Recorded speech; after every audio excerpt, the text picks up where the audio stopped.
Hey, this is Brett the Hitman Hart. Best there is, best there was, and the best there ever will be. And you're listening to the Smacked Raw podcast.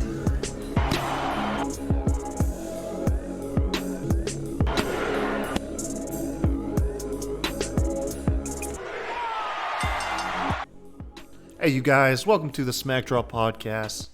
It's Kyle over here. Joining us today, we got Sebastian. What's going on, man? Not much, man. Ready for a great weekend of wrestling we got Dude, coming up. oh, I keep forgetting how good this is really gonna be, and it starts tomorrow. Oh man, what are you looking forward to more? War Games or Survivor Series? It's really weird. You know how I am. I love storyline, and I feel like that's War Games. Yeah, Survivor Series always has like the weakest storylines. It's just brand supremacy. Yeah, it's just everybody forgets about it. A week later it seems. Exactly. But at the same time, the match quality we've gotten from these, pretty much all-star events. If you compare it to other sports, just the match quality is always top-notch. So, it's hard to pick, man, because all 7 matches are. Yeah, no, it's. I think WWE is gonna be a sleeper as far as match quality, like you were just saying. Like they might finally put on some slam bangs. I got a couple actually things I'm saving for the predictions episode that I really can't wait. I think our predictions episode we're gonna do light predictions and then maybe like tap into some fantasy booking. All right. But anyways, you guys, we are a pro wrestling podcast. If this is your first time joining us, you can find us on Stitcher Radio, Podbean, Google Play Music, iTunes. Did I forget one? Spotify. We're on Spotify as well. Also, you can head over to YouTube. Hit us up on YouTube, man. Like and subscribe to the channel. I am literally on the drawing board. Like literally on the drawing board for some short form content. Seb, you and I get to level with you after the show. Talk about some of the stuff I got in mind, man. And I think you're going to like it. Yeah. Also, hit us up on Twitter if you get a chance. We are at SmackDown Pod. Myself at the Kai Tai Show. And then Sebastian, who's the just king of Twitter, man. He's over at WrestlingFan_32. Definitely check him out. But tonight, we're talking about SmackDown. They're hailing from Chicago, which our boy Vince was there in the crowd. And apparently, when Raw came out and they came through the crowd, I guess Vince may have an aisle seat or something. He said they went right by him, dude. That's so cool. Hopefully he got a picture and he can show us. Maybe we'll throw it up on the air if he gets it to us in time.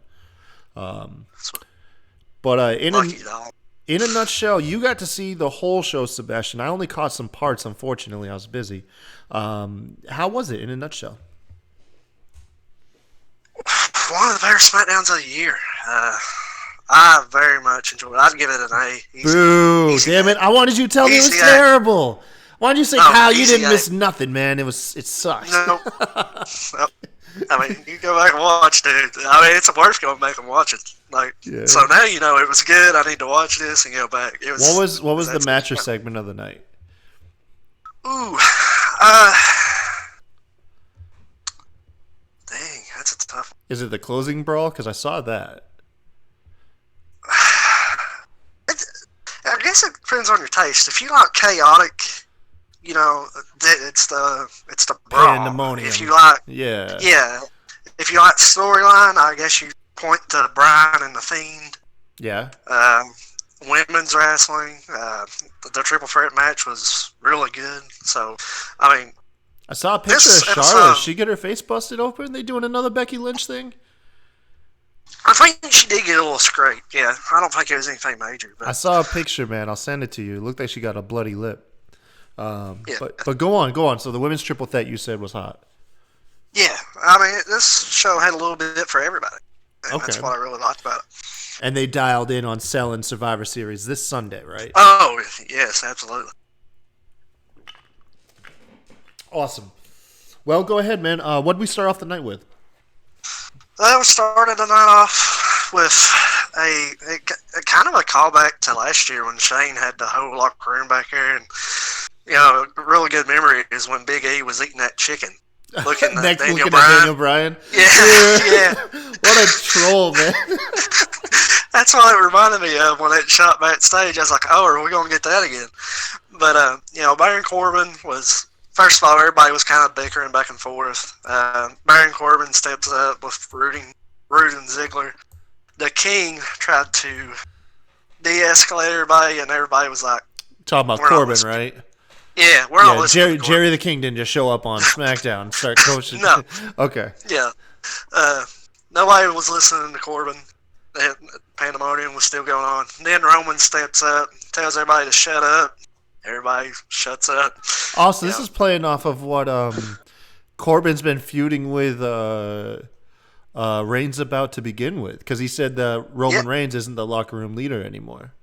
He's off doing, like doing Make-A-Wish. Like, how do you take the piss out of a dude who does Make-A-Wishes? You know what I mean? Like, he's off fulfilling sick kids' dreams. Like, and you're talking about that like it's a negative. Corbin's a heel. So. Corbin's a jerk, man.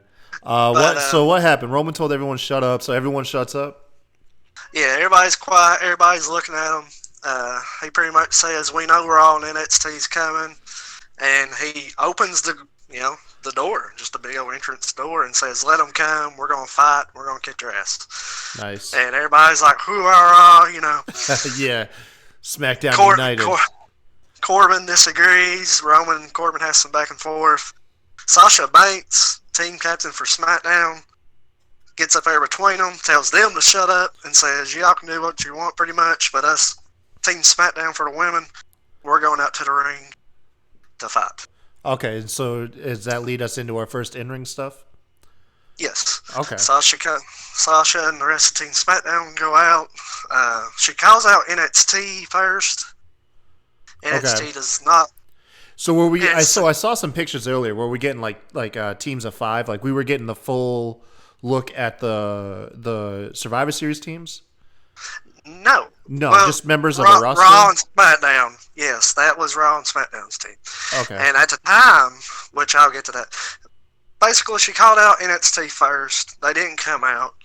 Raw comes out, and Charlotte says, you know what, if you want to fight so much, let's have a captains versus captains match, one-on-one. Word, okay. Then NXT comes out. Gotcha. And it was Rhea Ripley, Tegan Knox, Toni Storm, Mia Yim, and who was the fifth? I'll think about it. No, but it'll come to you like when we're finishing up the show, but it's all good. I get Candice LeRae. Candice. There we go. And Rhea says, no, if we're doing this, let's have and I guess Rhea kinda said she was on the team here. Yeah. And she says, let's have a captain versus captains match. Okay. And is Rhea the Survivor Series captain? I assume. And the only reason I say that is during this match, commentary played it like this wasn't the official NXT Survivor Series team. They kept saying that we still don't know the teams. Dude, they don't. Dude, I bet you WWE don't even know. Like, they don't know. You got people riddled with injury. You have to think about, like, how they're going to be feeling after War Games. Exactly. It's probably just a matter of literally who's healthy enough to go out. Exactly. Yeah. Exactly. Oh, man. So, just the way that happened, I will assume Rhea Ripley will be on that team. Yo, so how about this? How about Rhea is, like, the future of WWE's women division? Like, that chick has got the coolest look. She's built tough, and she's built large, too. She's like Charlotte's size, I believe. If not, maybe bigger. Yes. Like, yeah. So she's got like a John Cena-esque build to her. And, her personality, everything, man. Like, Rhea's the future, bro. Like, she's going to be a future Raw champion, easy, SmackDown champion. She's going to headline pay-per-views. I'm calling it, man. Like, she's such a marketable person. And, it's a big week for Rhea. I mean, she just faced Becky Wednesday on NXT. So, she's low-key had a super strong end to 2019. For sure. Yes. I mean, granted, I know she's probably been doing her thing. She's the first NXT Women's Champion, and I know that. But you got to understand, as big of fans as we are and everything, NXT UK just doesn't have eyes on it. You know what I mean? You could be building. You could be having the greatest matches of the year, the best storylines, but unfortunately, people just aren't watching it, man, and that's a shame because the people need to be watching it. But ever since Rhea came over, just a couple months ago. She has had a tremendous end of 2019. She's been on almost every episode, I want to say, of like NXT, and she's getting a lot of exposure on main television now. Like, yeah, man, she's had a hell of an end to her 2019. Absolutely. And, as soon as she came in, she stepped right up to Shayna. So she immediately got catapulted as soon as she got in NXT. But so Shayna's leading a War Games match, right? Yeah. So Shayna doesn't have her belt on the line at any point during this weekend. No. Okay. I sitting here thinking about there are no title matches ever. So unless they had a cruiserweight. Well, you have the main titles, but NXT ain't putting up none of their belts. No. Yeah. Okay. Yeah, because you don't have any titles being defended outside of the Universal and the Heavyweight Champion. They have their belts on the line at Survivor Series, but there's no other belts on the line all weekend. And even, the women's NXT UK champions is on the card. So. Oh, for real? Yeah, she's a part of Team Baszler. Who is the NXT women's champ? Kaylee Ray, okay. I just went on that tirade how we all need to be watching NXT UK, and I just exposed that I'm one of those people that needs to be watching it. Oh man, there's only so many hours in the day. There's only so many hours in the day, man. God, the truth always comes out. Yeah. No, I'm running a little behind on it too. Since I watched it all really until AEW and NXT expanded, but since then it's just like you said, there's only so much time. Yeah. Anyway, so we have the triple threat match. Yeah, and it's a good match. I'm not really going to break it down move by move, but I will. It starts, everybody's just throwing hands, just a brawl. Sasha gets taken out by a double big boot, and like you said earlier, Charlotte and Rhea, same look. It's kind of a dream match if you really think about it. Hell yeah. They have a little exchange. Charlotte goes out. Sasha comes in with a backbreaker. They make their way outside, and Sasha and here's what I'm liking about tonight. Like you said, Roman and Corbin kind of continued their story of whose locker room is it. Yeah. When Sasha goes outside, Nikki kind of gets in the way, I guess, and her and Nikki go at it. Well, not go at it, but has to be separated.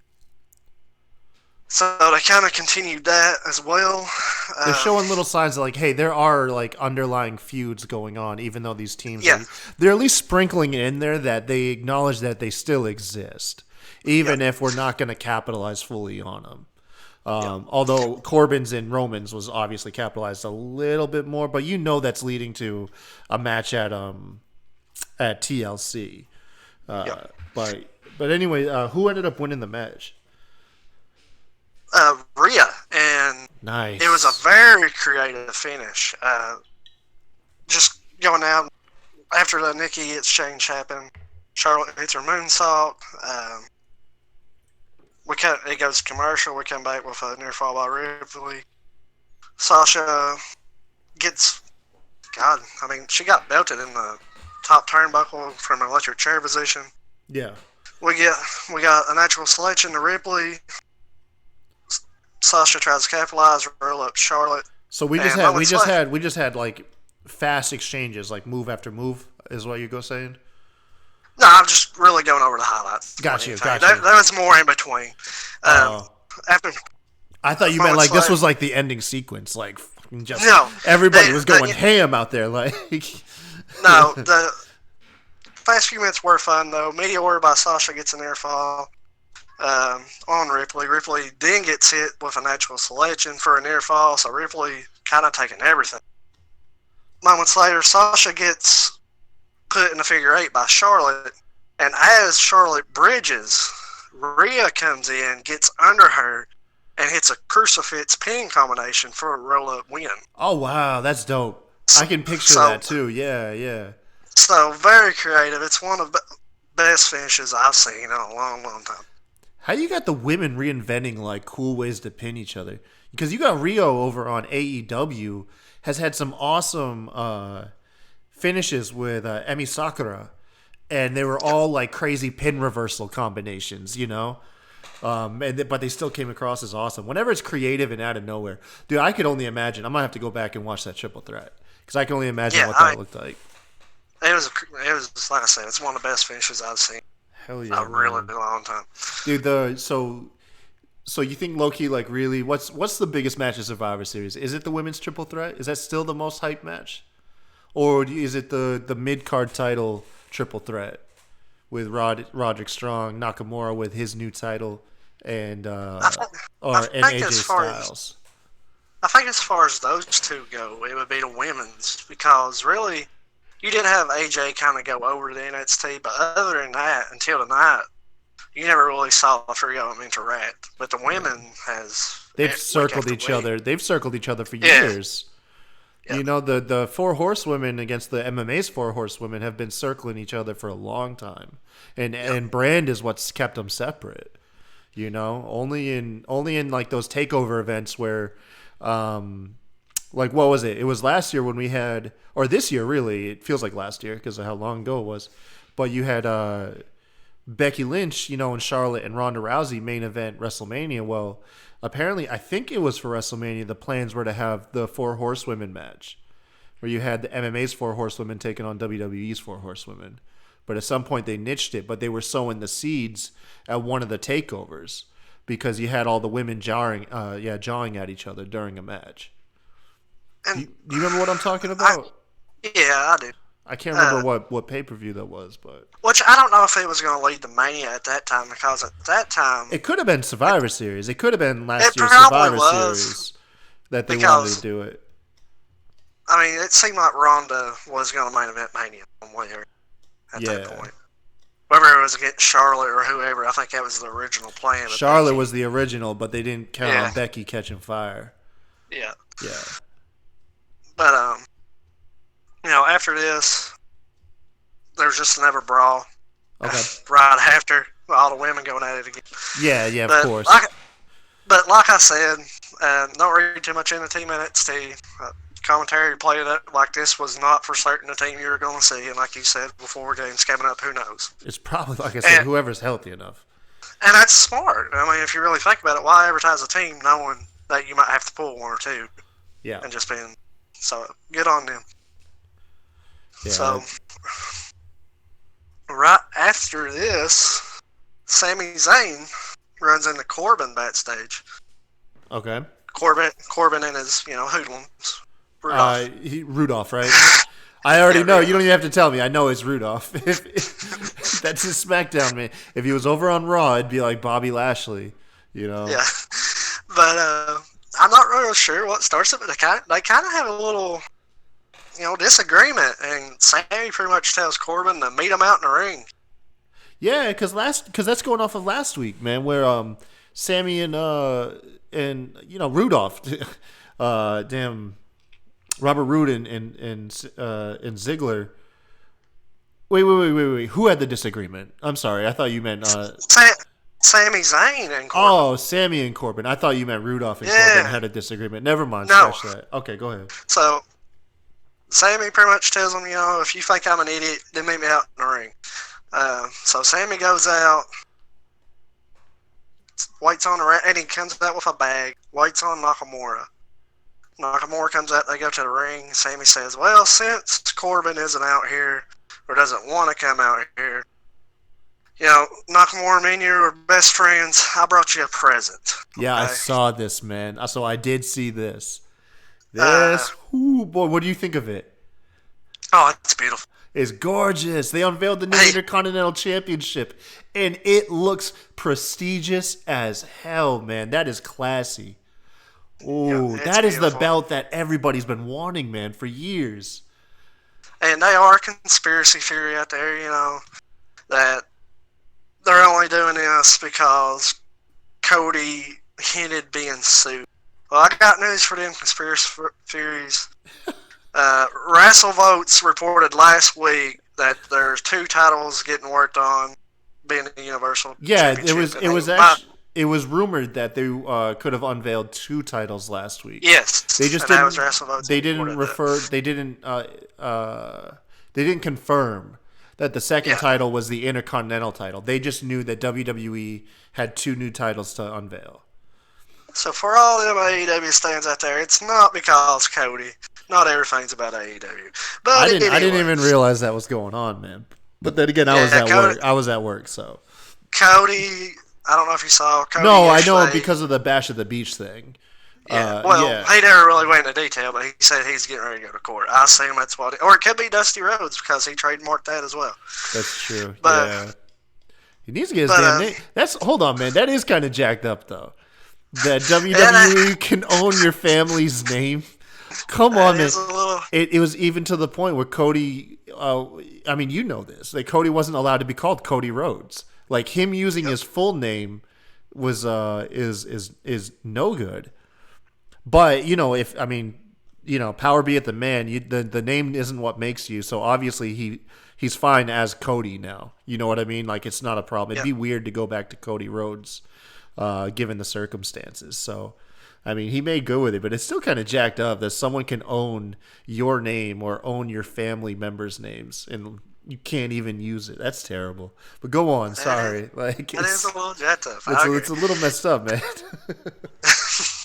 But they kind of play. They go over, talk about Survivor Series, talk about going against AJ, and when they get to Roderick Strong, they won't name him by name. They act like he's not even good enough to acknowledge him. Yeah, they were called him like what's his name, like Roddy or Rudy. Rob. Yeah, they were just Rob. They're just naming everything. It's not Rob. Is that Pokemon Rob? Yeah. So this brings Undisputed Era out, and you can kind of hear them before they talk on the mic. They was like, say his name, but they refused. Zayn just advised Nakamura to walk out. Nakamura wanted him, bro. Nakamura was ready to go. Yeah. He was ready, son. But Shay, that's why you have Zayn there, though. Zayn, cooler heads prevail, man. Cooler heads. He's like, come on, man. There's 4 of us and 2 of them. Let's get the hell out. Yeah, so Adam Cole hops on the mic. Adam Cole's a future star. I got a quick question about Undisputed Era for you, man. Yo, it's got to be tough for them on main roster.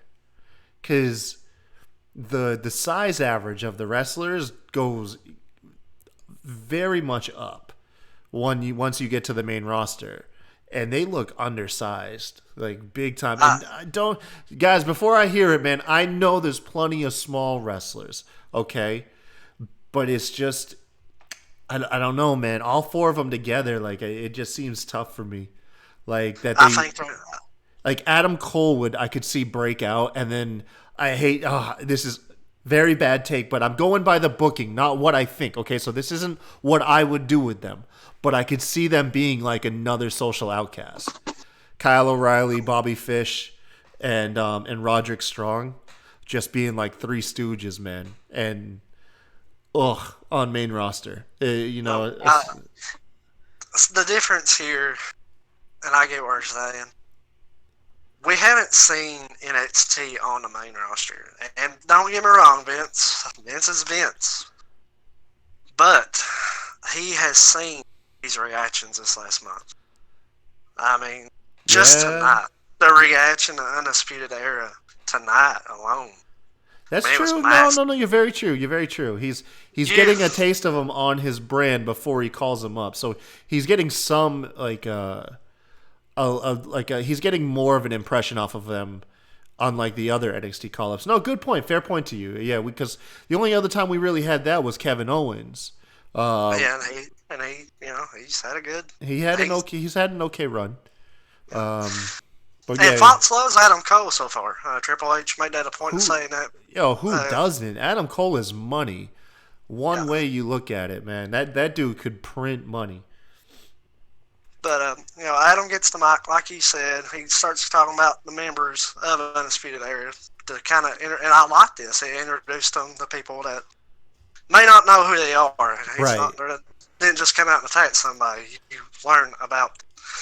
Yeah, I mean, NXT isn't drawing 1 million viewers, and SmackDown is drawing over 2 million viewers. So you'd have to think you have like 1 million plus people that haven't seen you guys yet. So smart on them to get a good introduction of those guys. And smart on Adam as well. He did not just play Survivor Series. He brought up War Games. Said they were going to dominate all weekend. So smart on him.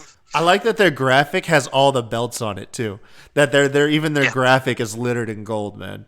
Oh, I love that. I saw that when they were walking out. Yeah, that's cool as hell.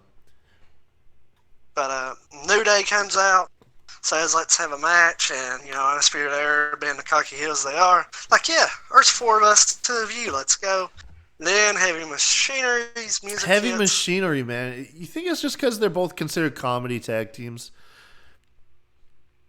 I don't know. They're both goofy. That's what it is, right? It's just they're both goofy tag teams.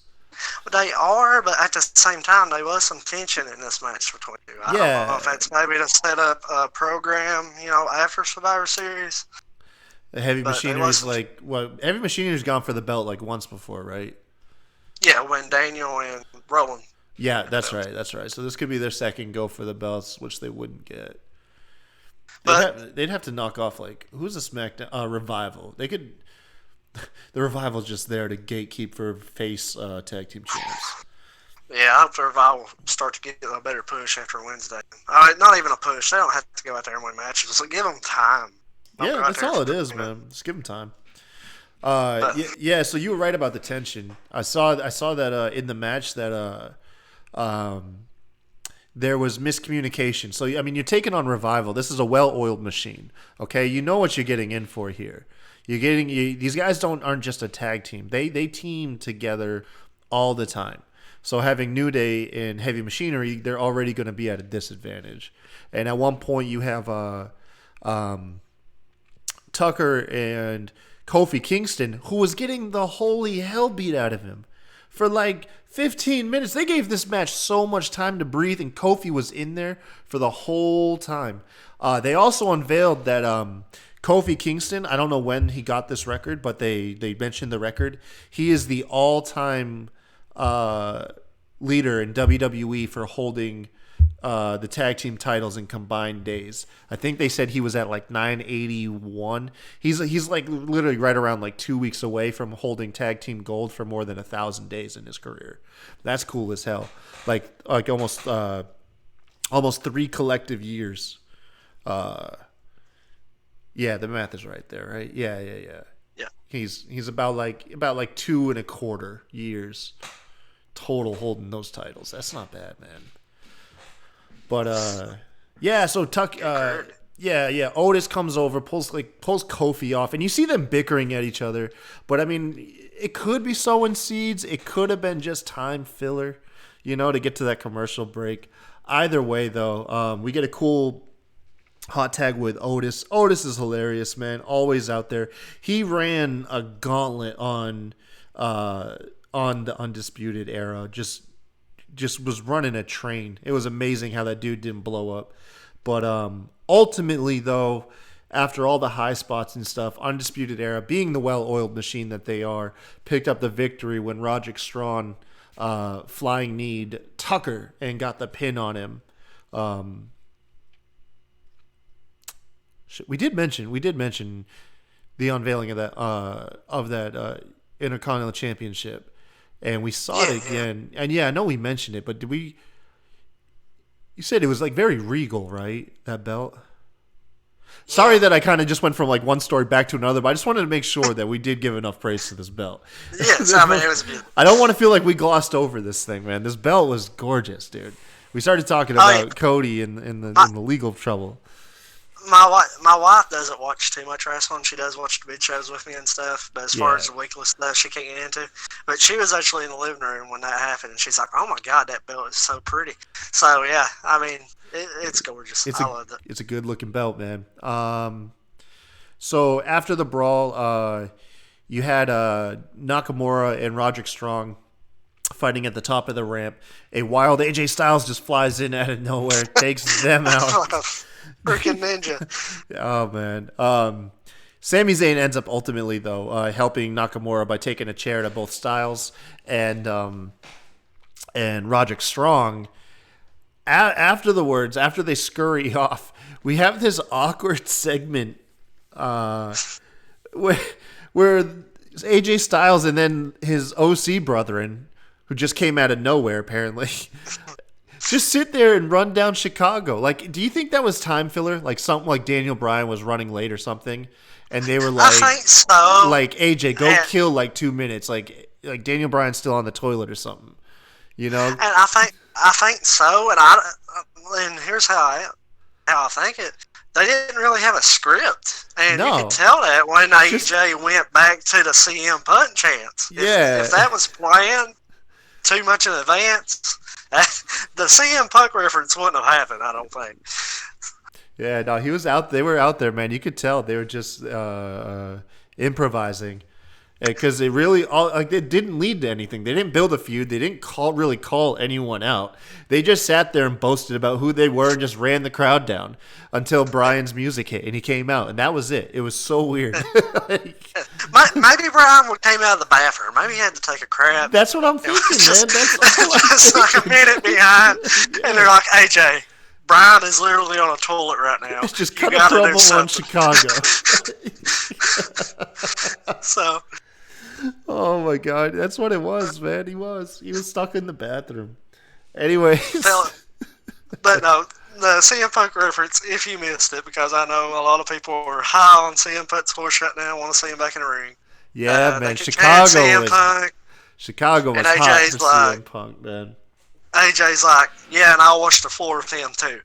Yeah. So. Yeah, he did. He brought him up, man. It would have been nice, like, he really, like, in my mind, like, someone should have addressed it. Like, dude, he chose a news broadcast over you guys. Like, they really should have used that, but I don't know. I'm not the king of insults. But, yeah. Bryan came out to the ring and is trying to summon the Fiend. During the whole time he's doing this, at one point, the lights cut off. We think that... Well, actually, he wasn't trying to summon the Fiend. He was trying to summon Bray Wyatt. Any version of Bray that he would get, though. He didn't know which Bray would show up. But lights cut out. They cut back on, man. He's nowhere to be seen. And then at this point, I think I was picking up my kids. I cut away and I came back, and Miz was in there having a match. What happened there? Miz just comes out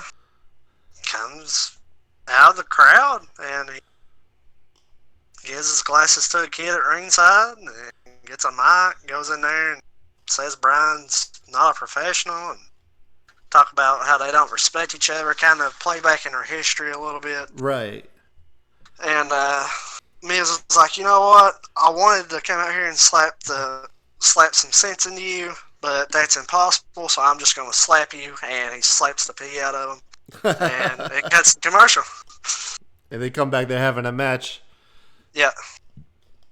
Yeah, I saw the match. Like, I saw bits and pieces of it, and then it didn't have a finish, right? It was interrupted by the Fiend.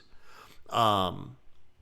So the lights cut out. They cut to red, and the Fiend is doing his best impersonation of Raven, just like relaxed, sitting down in the corner, and ultimately he takes out Bryan. But you know what I liked? I like that they ditched that like high pitch, like horror music or sound effect, whatever it was. And I'm glad they just let the crowd be the ambient noise of Bryan getting taken out by the mandible claw, because I really hated that high pitch whine. Like that junk got old so fast to me. And by the way, these guys was having a good match. Yeah. And it seemed like, and I don't know really how to say it, I don't know if Miz is upset that he wasn't on Survivor Series, maybe. It just seemed like he had an extra pep in his step tonight. Good. Just his eyes, everything. It seemed like he was out there trying to prove a point, to me. And I like, too, that, you know, the Fiend's character, he's chasing his past, right? And Bryan, it feels like his past is coming after him, like the Miz. Like, instead of chasing it, his past right now is... Dude, if that ain't some of the most intellectual stuff you could add to this show. See, that is why Sebastian is part of this show, folks. Like, such a great connection there, man. The Fiend is chasing his past, and Brian's past is chasing him. Like, that is dope, man. I love that. Who'd you rip that off of? Did you really come up with nobody. that? Yes, I came up with it. Man, that's why you're on the team, bro. You're so creative. I really like that. I don't know why I was just sitting there thinking, that's unique. It's such an awesome parallel, and it's wonderful for their story. I hope and it does feel like their story is definitely going to be the deepest feud of Bray Wyatt to date, and I feel like it's going to be like a one and done. Like, I really just feel like Daniel Bryan's a notch on Bray Wyatt's wall. Daniel Bryan, hopefully his character develops due to this match. But I do feel like their feud, as deep as it could go, is just going to be a notch on Bray Wyatt's belt, and he's going to move on to the next guy that has done him wrong. I could see it going to the Rumble. That's as far as I see it. I don't know if this is a good thing or a bad thing. I feel like at Mania we're going to see The Fiend versus Roman Reigns. I feel like that's the match we're going to see there. But, as far as Bryan goes, TLC, it really depends on what match they're wanting. If it's a TLC match out of The Fiend, you think they would make Bryan the guy just to have more history for a TLC match. But if not, then who knows?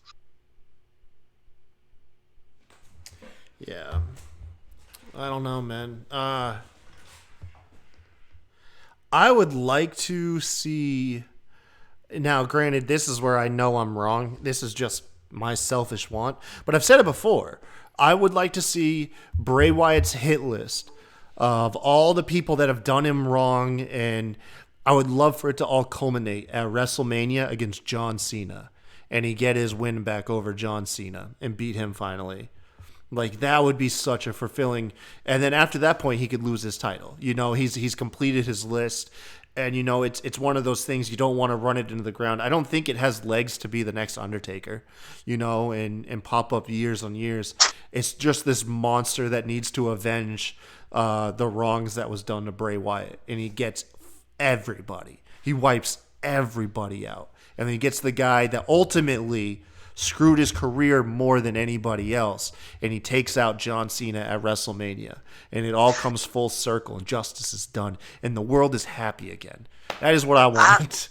I would like it. I just don't know if it ain't gonna happen, dude. It ain't gonna happen. I don't know if this Mania would be too soon, because taking the belt off Fiend in 6 months seems as unbeatable as you've already made him. That just seems a little quick.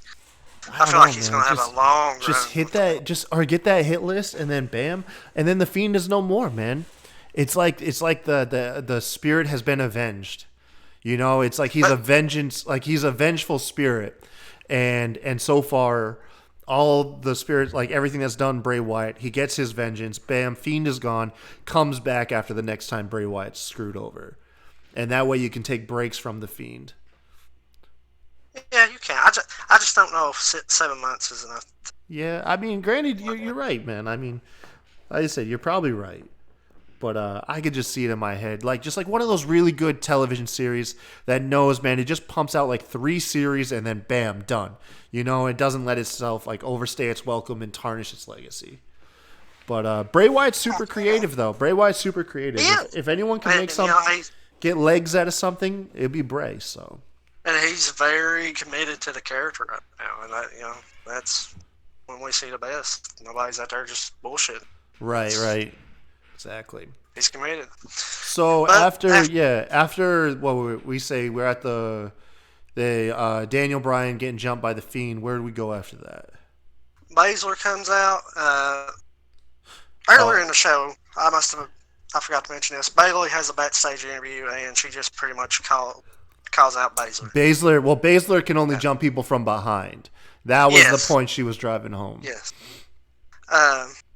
So Baszler comes out and says, "I'm not taking you from behind. I'm calling you out."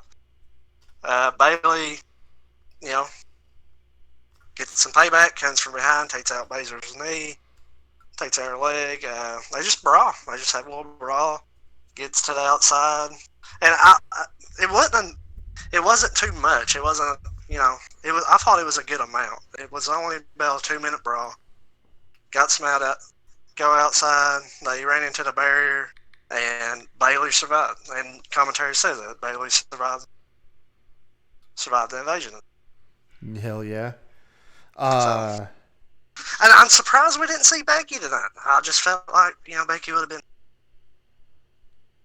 Well, Becky's been on everything lately.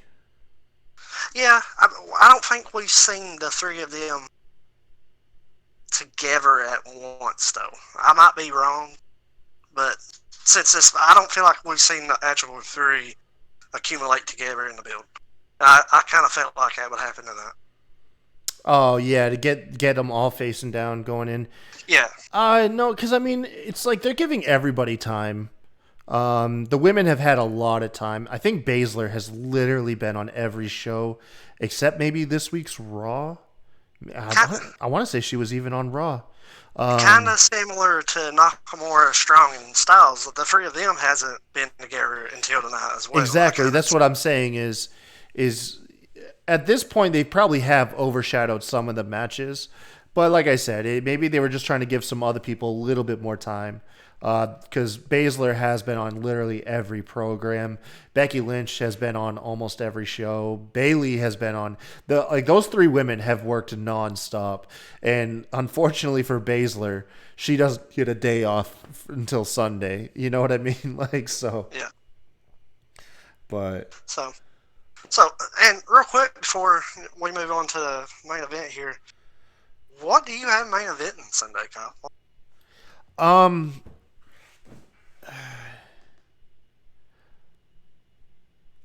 In my mind, it's going to be one of the world titles. Okay, so I actually have so without giving anything too much away, let's just say right now, I believe it's one of the world titles.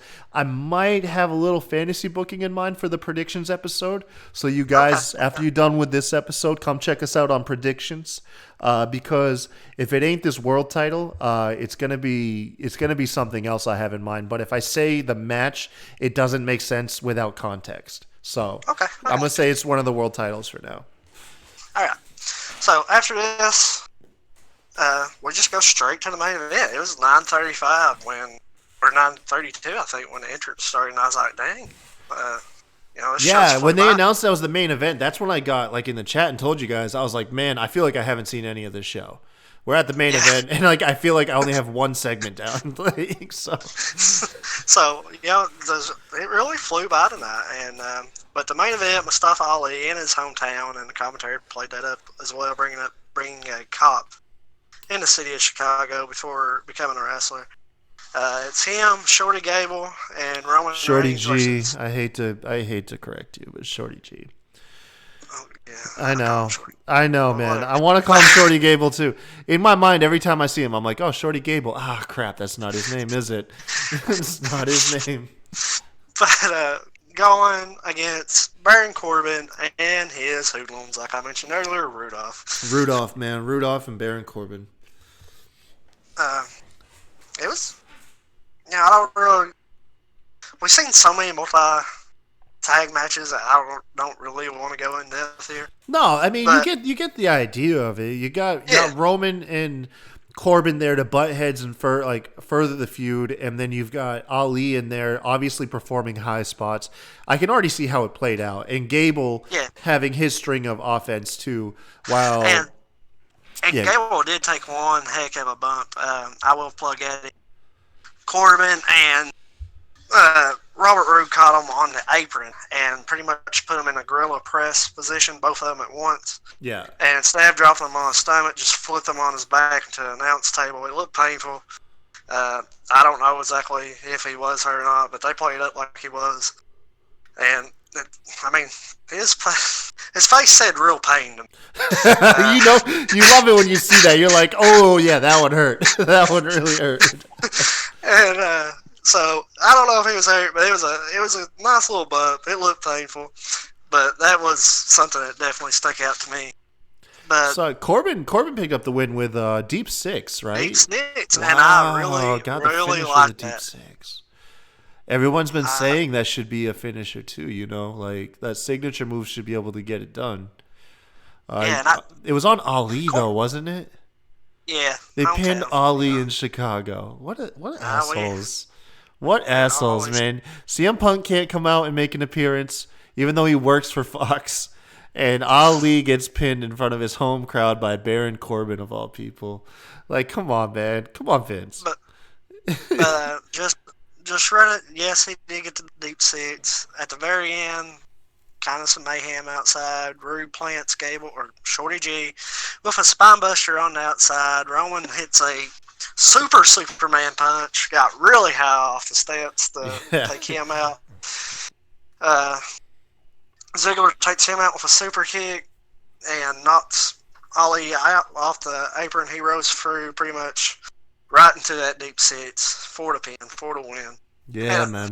I'm a big fan of Deep Six, man. I love that move. I like a lot of Corbin's moveset.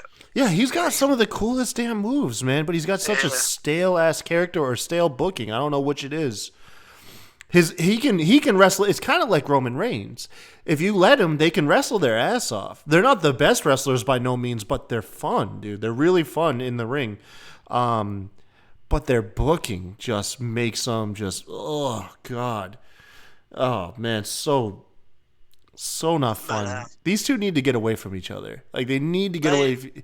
Unfortunately, Corbin's character needs to get away. Like Corbin needs a new character, or he needs to get the hell away from like all the top stars, man. Because it's. I know you. I like Corbin though. I like Corbin. I hate his booking, man. You really think Corbin, the man, not the character, wants to go out there and talk in like dubbing dog noises and talking like little poopy like bags and stuff, man? Yeah, that's a little far, but that's really the first time in a long time I think Corbin's characters went a little too far. But whenever there's a cringe segment towards the top of the men's card, if I was like, oh man, something cringy happened on with one of the main male wrestlers, you probably after like a second be like, okay, it was probably Corbin, wasn't it? If it's not the Lashley Rusev angle, if it's not them, that's a mid card, anyways. At the same time, though, he has been. I mean, there's a lot of people against Becky and Seth being on TV together, and he was kind of involved in that. Excuse me, God, Shorty G, fans wasn't really behind the name change or the character for Georgie Gable. I feel like that kind of brought Corbin down a little bit by perspective. But that's what I'm saying. He's always wrapped up in the stuff. But as far as what he up in the bad stories. As far as him, I don't think. I mean, look back at King of the Ring, he knocked it out of the park. That's what I'm saying. Yeah, like it's like just whoever is booking his character needs to stop booking for Corbin. Which too, like I said, I don't think it's just his character. I feel like it's kind of a accumulation of what his character's been surrounded with, like this Becky said. Just crap, man. Yeah. I'd be like, hey, like, like at first reaction, if you're a pro wrestler, you get to WWE, you're no longer in that like, oh, I'm just happy to be here phase. You know what I mean? You're like, okay, I need to go out there, perfect my craft. And like, hey, come here, man. We got a new feud for you. You're feuding with Baron Corbin. You're going to be like, shit. This is not going to be fun. And two, as much as I want to, talk about that, he is one of the very few real heels that gets genuine. Yeah, no, you're right, man. You are right. So, I mean, he does what he's supposed to go out there and do, I guess, is the best way. I could only have this. I could only have this conversation with you. I could never even have this conversation with Rob. Rob would have hung up by now. But just to move on from poor Rob here, Reigns sets up Corbin with a Superman punch after the match, and then with a lot of boos, Seth Rollins' music hits. Apparently, they walked right by Vince in the crowd, man. Seth in all of the Raw locker room. According to Vince, man, he was right there. They all walked right by him. Yeah, did you hear how they were trying to mute CM Punk chants, but they couldn't mute it? Like they would have had to mute the whole feed. That crowd was thundering CM Punk. Because even on mute, you could tell, you could easily tell, you could still hear it clearly, even with them like tiled down some. Well, I think it was muted a little bit, but I don't know how much. And the really reason is because once All the Chaos started, they disappeared. I mean, once. Oh yeah.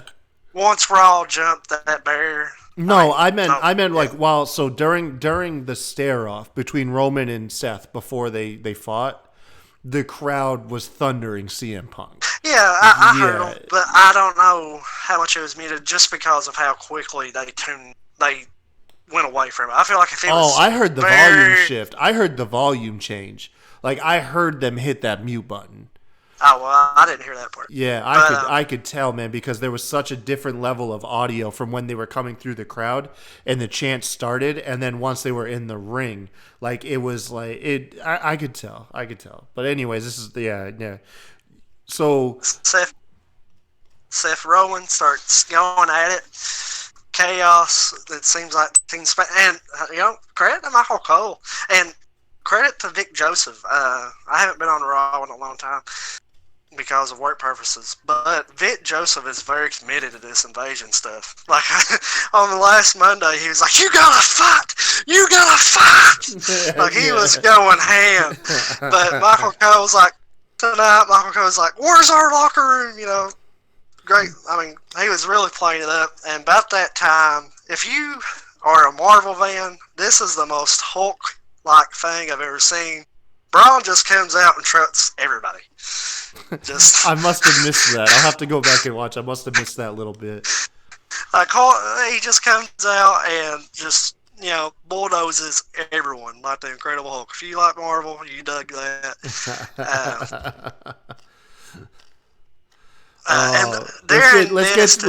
Let's get to the hot part, though. Let's get to the hot part. Well, I am. We cut back. We cut backstage. Oh man, Triple H, Shawn Michaels, Road Dogg, all in the Jeep, the DX Jeep when they invaded WCW. They're back in it, leading the army of NXT. Dude, I don't think there's a single missing NXT roster member missing tonight. Like, I felt like that was the entire damn locker room was at SmackDown. They had triple the numbers of Raw and SmackDown. There was like 3-1. Oh my God. But yeah, they're in the Jeep. They march down and that's like pandemonium. The best way. What was cool though was during all of this, it really they teased us with Keith Lee and Braun Strowman, the monster of NXT versus the monster of essentially WWE, because there is no big guy on Braun's on SmackDown, right? Yeah, he's on SmackDown. Yeah, so there's no real big guy on Raw unless you count Eric Rowan, but he's not like booked like Braun is, But yeah, so Keith Lee and Braun Strowman in there. And we don't see Braun carrying an animal. You don't see what? Oh, the animal carrier, this pet carrier? Yeah, no. No. Yeah, man. But dude, what an awesome brawl. I'm gonna have to go back and watch. What'd you say? I'm gonna have to go back and watch the women's match, and I'm gonna want to watch that whole brawl thoroughly because it was going on. It was on my phone essentially, and I was at that point I was actually tucking my kids into bed, both of them. But man, what a show! What a show! It was fun, man. I very much enjoyed the show. So you said that you're full on looking forward to War Games, and you're probably going to skip Survivor Series, huh? Oh heck no! I'll actually have some company. You were like, Survivor Series sucks, man. Team NXT. No, I was on AEW, and then I watched NXT, and now I'm Team NXT forever, for life. I've always been. And that's undisputed. Always been on NXT. I just feel like I had another little flavor to the AEW team. Yeah, man. We're glad to have you. No, man. So Really quick, we'll give a teaser. What match out of both cards are you looking forward to the most? Not the War Games matches. And as entertaining as they are, I feel like, they're so long. There's a stretch in all of them that it cools down for a bit before it picks back up. Well, not to mention that the War Games are usually the grand attraction of the weekend whenever and it feels like Survivor Series is kind of, I don't know, man. To me, I feel like Survivor Series is the main attraction, and it's weird to say that when it goes head to head with TakeOver. I haven't felt like that about a pay-per-view in a long time. Well, I mean, it's the first time you're going to see NXT mix it up, and that's really what it is. It really isn't so much about the main roster. It's about NXT being on Survivor Series. It's about something that we haven't seen before. Exactly. Yeah. Yeah, exactly. But you said, okay, so War Games isn't your big match you're looking forward to. If I had to pick one from TakeOver, it'd probably Matt Riddle and Finn Balor. No, one from the weekend, man. There can be no, one from per show. Put me in the spot here. Yeah, man.